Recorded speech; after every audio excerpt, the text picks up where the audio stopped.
কি খবৰ আপোনালোকৰ আশা কৰোঁ সকলোৰে ভাল। আজি মই মিনি ব্লগটোত আপোনালোকৰ বাবে লৈ আহিছোঁ সৰু মাছ পাতত দিয়া, গতিকে চাই থাকিব।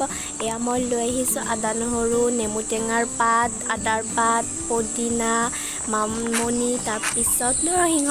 তাৰপিছত মই পাতখন অকণমান জুইতে গেছত সেকি লৈছোঁ ভালদৰে। এয়া মই মাছত দিছোঁ অলপমান হালধি দিছোঁ। তাৰপিছত এইখিনি মই ভালদৰে সানি ল'ম হালধিখিনি। তাৰপিছত ইয়াতে মই দিম মিঠাতেলখিনি দিলে বেছি সৰহকৈ দিলে ভাল হয়, খাবলৈ টেষ্টিটো অলপ চিপ টাইপ হয়। ইয়াতে দিছোঁ মই নহৰু পিচাখিনি, তাৰপিছত নেমু টেঙাৰ পাত, নৰসিংহৰ পাত যিখিনি আছিলে, পদিনা, সেইখিনি গোটেইখিনি দিছোঁ। তাৰপিছত এইখিনি ভালদৰে সানি লৈ মই ইয়াতে 3টা জলকীয়া, আপোনালোকে যিমান জ্বলা খায় সেইখিনি দিব পাৰে। ভোট জলকীয়া এফাল আছিল, এইখিনি মই এতিয়া ধুনীয়াকৈ পাতত মেৰাই এতিয়া কুকাৰত 10 মিনিটমানৰ কাৰণে দি দিম। তাৰপিছত এইখিনি মই সানিম।